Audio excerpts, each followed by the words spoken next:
कर्पूरगौरं करुणावतारं संसारसारं भुजगेन्द्रहारं सदा वसन्तं हृदयारविन्दे भवं भवानी सहितं नमामि। बोलिए शंकर भगवान की जय। बोलिए शिव महापुराण की जय। बोलिए सनातन धर्म की जय। देखिए साथियों, शिव महापुराण को आगे बढ़ाते हुए ये मैं 16वां अध्याय आपको सुना रहा हूँ, जिसमें गुण निधि चरित्र है। तो नारद जी बोले, हे महानुभाव ब्रह्मा जी, अब तो भगवान सदाशिव का कैलाश गमन सुनाइए। वे कब वहाँ पधारे? भक्त वत्सल भगवान ने वहाँ कौन कौन से चरित्र किए? तो ब्रह्मा जी बोले, हे नारद जी सुनिए।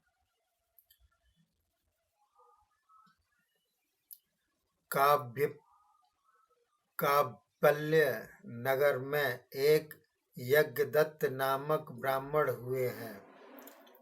वे सोमयाजी कुल में उत्पन्न दीक्षा प्राप्त थे। यज्ञ कराने में चतुर, वेद वेदांग तथा वेदांत के ज्ञाता यशस्वी राजपुरोहित थे। जब उनका यज्ञोपवीत हुआ था, गुरुकुल में जाकर उन्होंने 8 विद्याएं प्राप्त कर ली थीं। उन धुरंधर विद्वान का विवाह हो जाने के अनंतर एक पुत्र हुआ। वह बाल्यावस्था से ही नीच पुरुषों की दुसंगति में पड़ गया, जुआ आदि खेलना आरंभ कर दिया। यह कुकर्म छिपकर किया करता था। ज्वारियों के साथ ही रहना उसे पसंद था। वह सदा अपनी माता से ठगकर धन ले जाना और ज्वारियों को दे देना उसका सदा का काम हो गया। उसने सभी ब्राह्मण कर्म त्याग दिए, धूर्त कर्म में निमग्न हो गया। जब कभी उससे माता कहती कि तुम अपने पिता को मिलते क्यों नहीं, यह अच्छा नहीं, उन्हें अवश्य मिला करो।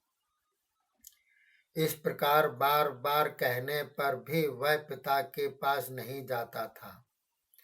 उसके पिताजी को अपने कार्यों में व्यस्त रहने के कारण उनको फुर्सत ही नहीं मिलती थी। कभी कभी पत्नी से पूछ बैठते, गुणनिधि आजकल दिखाई नहीं देता, पता नहीं वह कहाँ और क्या करता रहता है। पत्नी कह दिया करती थी, वह तो स्नान पूजन आदि करता है, फिर साथियों के साथ पठनार्थ चला जाता है। इस प्रकार से उन्हें सांत्वना दे देती। उसका एक ही पुत्र था। उसका माता पक्षपात किया करती थी, किंतु उसके कुकर्म कुलक्षण बताती ही नहीं थी। कुछ समय के अनंतर पिता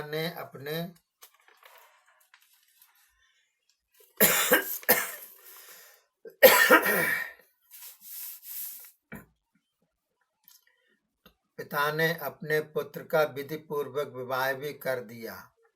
जब गुण निधि का विवाह हो गया, तब माता उसे एकांत में समझाने लगी। कहा, अभी तक तो तुम्हारे कुकर्म मैंने तुम्हारे पिता से नहीं कहे। यदि उन्हें तुम्हारे दुष्कर्मों का पता लग गया तो स्मरण रखो, तेरी एवं मेरी कुशल नहीं, क्योंकि ब्राह्मणों का धन श्रेष्ठ विद्या एवं सुसंगति है। तू इन दोनों कर्मों को क्यों नहीं करता, जिससे तुम कीर्तिमान बनो? तेरे पितामह आदि ने तो वेदाध्ययन करके सोम यज्ञ करने की दीक्षा प्राप्त की थी, इसी कारण उन्हें उच्च पद प्राप्त हुआ। अब तू दुष्टों की संगत त्याग कर सज्जनों की संगत करने लग जा। तू श्रेष्ठ विद्या पढ़। हे पुत्र, अपने कुल के अनुसार श्रेष्ठ कुलीन बन। यह कुकर्म त्याग कर धूत खेलना छोड़ दे, जिससे हमारा मन दुखित न हो। अब तक तू 19 वर्ष का हो चुका है एवं तेरी धर्म पत्नी भी 16 वर्ष की युवती है। इससे ही तू प्रेम कर एवं पितृभक्त बन। और सुनो, तेरे ससुर कितने धर्मात्मा एवं विद्वान हैं। जब उन्हें तुम्हारे दुष्चरित्रों का पता लगेगा तो कितने दुखी होंगे। यदि राजा को यह विदित हो गया तो हम आजीविका से भी हाथ धो बैठेंगे। इसलिए हे पुत्र, इस कुकृत्य को आज से ही तुम त्याग दो। इस प्रकार माता के समझाने बुझाने पर भी वह दुष्ट बिल्कुल न समझा। प्रत्युत्तर मदिरा पीने लग गया। चोरी आदि कुकर्म भी उसमें आ गए। अपने घर की वस्तुएं भी उठाकर ले जाता, जुए में हार जाता था। एक दिन उसने घर से पिता की रखी हुई अंगूठी चुराई और उसे हार गया। यह बात कहाँ तक छुपी रहती, उसके पिता यज्ञदत्त ने एक ज्वारी के हाथ में वह अंगूठी देखकर पहचान ली और उससे पूछा, यह अंगूठी तुमने कहाँ से ली? किंतु वह चुप रहा। बार बार पूछने पर भी अंत में वह बोला, क्या आप मुझे चोर समझ रहे हो? यह तो आपके पुत्र ने ही मुझे दी है। एवं और भी बहुत सा स्वर्ण लाकर वह जुए में हार गया है। इसी प्रकार रत्न, वस्त्र, पात्र आदि कई प्रकार की चीजें उसने अन्य ज्वारियों के साथ में भी हार गया है। आपका पुत्र तो जुआ खेलने में जगत भर में बस एक ही है, उसके समान तो कोई है ही नहीं। क्या आप जानते ही नहीं? यज्ञदत्त ने अब पुत्र के इस प्रकार गुण सुने तो उनको लज्जा प्राप्त हुई। वे नीचा मुख किए घर में चले आए।